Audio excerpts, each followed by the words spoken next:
ایک چھوٹا سا عمل آپ کو بتاتا ہوں.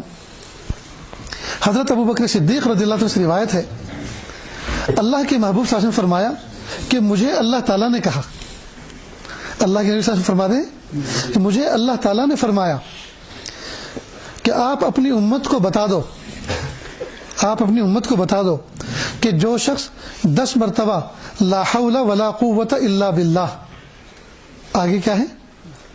آگے کیا ہے؟ علی العظیم ہے نا، وہ تو میں نے نہیں پڑھا نا، تو بس اتنا ہی پڑھنا ہے. یہ اس لیے ویریفائی کر رہا ہوں تاکہ آپ کو یاد رہے اچھی طرح. لا حول ولا قوت الا باللہ، علی العظیم نہیں، بس اتنا ہے. لا حول ولا قوت الا باللہ. جو شخص صبح میں 10 مرتبہ پڑھے، پھر دوپہر میں 10 مرتبہ پڑھے، پھر رات میں 10 مرتبہ پڑھے، تو اسے کیا ملے گا؟ اپنی امت کو بتا دو جو دن میں 10 مرتبہ صبح میں پڑھے گا وہ میرے عذاب سے محفوظ ہو جائے گا، وہ میرے غصے سے محفوظ ہو جائے گا، عذاب نہیں، میرے غصے سے محفوظ ہو جائے گا.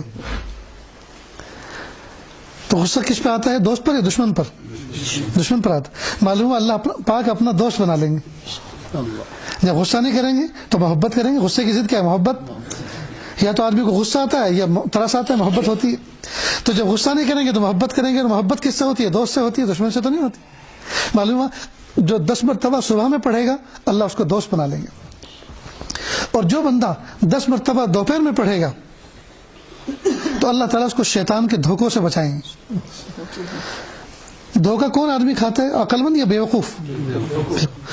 معلوم ہوا اللہ تعالیٰ اتنا شعور اور ایسا ایمان کا نور عطا فرمائیں گے کہ شیطان ملعون جیسا چالاک آدمی بھی اس کو دھوکہ نہیں دے سکتا.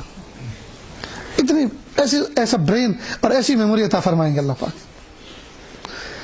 اور جو شام کو یعنی رات میں پڑھے گا اللہ رات کے فتنوں سے اس کی حفاظت فرمائیں. اور رات کے فتنے دوستو بڑے عجیب ہوتے ہیں. رات سوئے ہوئے تھے، پتہ چلا پانی آیا، چاروں طرف پانی پھیل گیا، یہ رات کا فتنہ. رات کو سوئے تھے، پتہ چلا جوان بیٹی غائب ہو گئی، جوان بیٹی غائب ہو گئی. اب یہ کوئی معمولی چیز ہے دوستو؟ جوان بیٹی گھر سے چلی جائے، اور بستر دیکھا، تکیہ دیکھا تو دیکھا کہ پیغام نکلا ہے، بیٹی کہہ رہی ہے اب ڈھونڈنا مت، اب اپنی زندگی کو ضائع مت کرنا، میں نے اپنی زندگی کا کوئی فیصلہ کر لیا ہے. ماں باپ پہ کیا گزرتی ہوگی.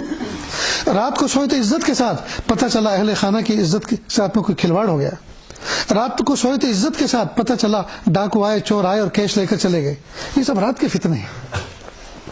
تو جو دن میں پڑھے گا اللہ تعالیٰ کے غصے سے حفاظت ہوگی، معلوم اللہ کا دوست بن جائے گا. جو دوپہر میں پڑھے گا وہ شیطان کے دھوکوں سے جو ہے محفوظ رہے گا. اس کا مطلب اللہ تعالیٰ ہوشیاری اور عقل مندی عطا فرمائے. اور جو شام کو پڑھے گا وہ رات کے فتنوں سے محفوظ ہو جائے گا. معلوم اللہ تعالیٰ سیکورٹی عطا فرمائیں گے، رات کے فتنوں سے محفوظ فرمائیں گے. اب ہے کتنا دوستو، اگر گھڑی میں دیکھ کر آپ پڑھیں تو شاید پونا منٹ بھی نہیں ہوتی.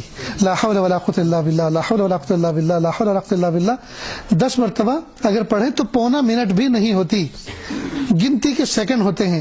جس اللہ نے مجھے اور آپ کو ان گنت نعمتیں عطا فرمائی ہیں، کیا اس کو ہم 10 مرتبہ گن کے بھی یاد نہیں کر سکتے؟